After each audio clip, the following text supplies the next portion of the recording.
So, what's Rocksteady going to do about this? What is Warner Brothers' plan after we've just seen a phenomenal gameplay showcase for Marvel's Spider-Man? This is Spider-Man 2 coming to the PlayStation 5 sometime in fall of 2023. This is the reported release window anyways. We don't know what date specifically, but even if it doesn't come this fall, we know it's a game that is already, in a sense, playable by the developers, and is a game that is intended to be released very soon. Now, seeing all of this in place, I think the real crux of the conversation comes into perspective, which is after about 8 years, Rocksteady has still not released a video game.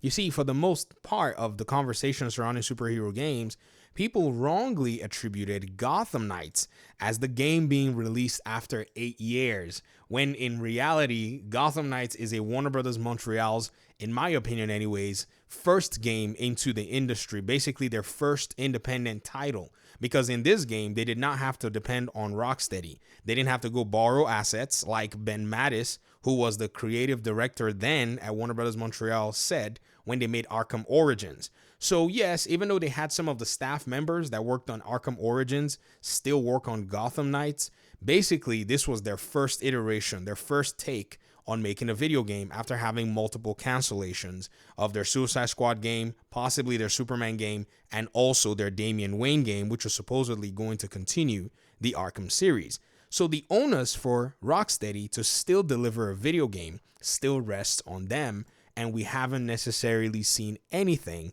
other than at least setting eyes on a not so acceptable Suicide Squad Kill the Justice League reveal.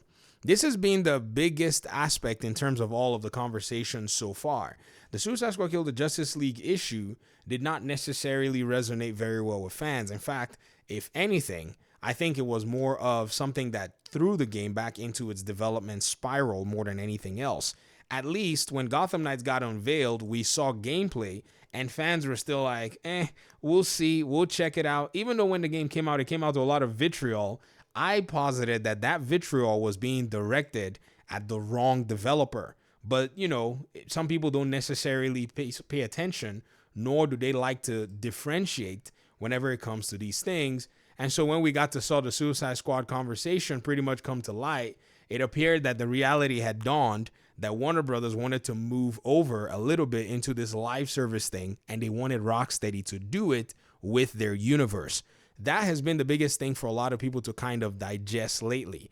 I feel bad in a sense for, developers who have a vision and who have a dream, not necessarily being able to pursue it. Most of you know that Stephen Hill and Jamie Walker left the studio. And so now Warner Brothers Studio Rocksteady is tasked with somewhat bringing out this game, even when for the most part, the community doesn't like it.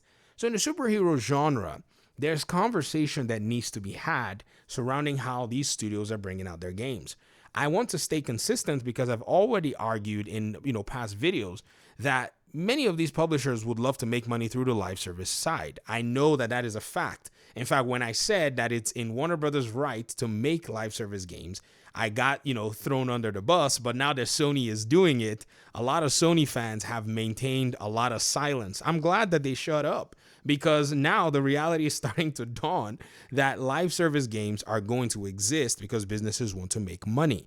But the reality is also that single player games are not going to go away because not everybody plays live service games. And even when you're able to go ahead and make money from a live service game, it opens the door for you to be able to bring those people who play live service games into your other ecosystems like single player games. So there's actually a cycle going on. But right now, Warner Brothers does not seem to have pretty much completed their cycle for a lot of their action games. This is why the Suicide Squad game got a lot of, pushback. And it's not because it's a live service game per se. It's because they haven't balanced in terms of their delivery what needs to be delivered, for a lot of gamers overall.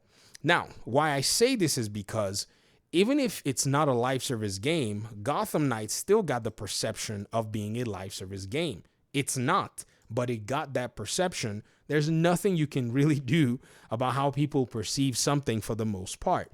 So in people's minds, some people still go around saying that Gotham Knights is a live service game, by the way. They really have no clue, because some people in their reviews said it has live service elements. They associated that with it. That's usually the danger and the case sometimes when people say something and they're not specific about it. So in people's minds, what they see is, oh, first we got Gotham Knights, now we're getting another live service game, and we don't want it, we don't like it. So for the most part, many people have simply just said, this is probably a hopeless situation, or at least they're looking forward to other games like Wonder Woman. That might be the response that Warner Brothers may have going, but that game is still in development. And Wonder Woman, I don't know what, circumstances it's going to be released in. But hopefully the team at Monolith is able to pretty much, do some really good work that's going to resonate with their communities. They've done two good titles that in the more recent time have kind of shown their prowess in making a game in a world that is much more, ancient, that they can actually do something cool with. And those are the Middle-earth games. Even though they have, decades of experience and a huge library of video games, by the way. Some of you may or may not know, Monolith has over 24 titles or over a dozen titles. I can't remember specifically, but I know it's about a dozen or more. Let me just say over a dozen games. That way I'm kind of safe in my, numerical analyses. So putting all of this together, I think Rocksteady right now is in a really weird spot. Their recovery time is what's going to really, really be strange, because not unless they've changed their policy from being a multi-game studio, which is something they didn't necessarily do before. They used to be a single game studio. This is something that Stephen Hill said a long time ago in 2014. He said they usually focus on one game at a time, but it might be imperative that they start to tweak that a little bit and maybe, diversify their focus, because the industry is changing and studios like Insomniac are multi-game development studios. They could be working on multiple projects at the same time. I mean, it's obvious that their Spider-Man game is not the only game they're working on. Their Wolverine game is also in the works, and they possibly have other projects that they're actually scaling at the moment. So the Rocksteady that we knew before may not necessarily be the Rocksteady that we have today when you look at executive, type meddling, where the execs have pretty much mandated different things for them, and possibly they never really grew to adapt their business model. Because if they were making multiple games, the honest truth is this: if they were making multiple games at the same time, if they were working on, say multiple titles, and say the Suicide Squad game did not necessarily drop, in the forefront and was not necessarily the most acceptable of, all projects, I strongly believe that they would have been able to buffer it with a single player game, maybe even bringing that single player game on the forefront. In fact, if you want to look at a studio or some studios that have done that, you look at Respawn. Respawn was able to go ahead and bring out, say, something like Titanfall. Not your most single player game in a sense, but still in that category, a game that is way loved by a lot of people in a sense, right? They went ahead and they did that. And so when people were looking for what else they were going to look for, they started working on Apex Legends. But as they were working on Apex Legends, they were working on a melee combat game. They weren't working on the Star Wars game initially. This was something that was brought up to them later on. Their bosses came to them and said, hey, would any of you be willing to go ahead and work on a Star Wars game? And they decided that, yeah, they would definitely love to work on a Star Wars game. And so they converted their melee single player game, their melee combat single player game, into that Star Wars game. In the case of Rocksteady, we don't know if they're doing anything like that. So they may truly be stuck with this project for now, and it may take other studios that have room, like Warner Brothers Montreal, or even studios like Monolith, to be able to come in and make these, transformative changes in terms of revealing games that they're working on that would appeal to the single player, fan base. But these are my thoughts so far, and it really shows the dire straits that we have with a lot of the Warner Brothers superhero titles at the moment. Perhaps things might change. Things might be changed very soon, because even some of us were expecting that we get an Injustice 3 game, but a Mortal Kombat game is actually in the works. So again, that pushes the extension of seeing superhero content all the way down the road.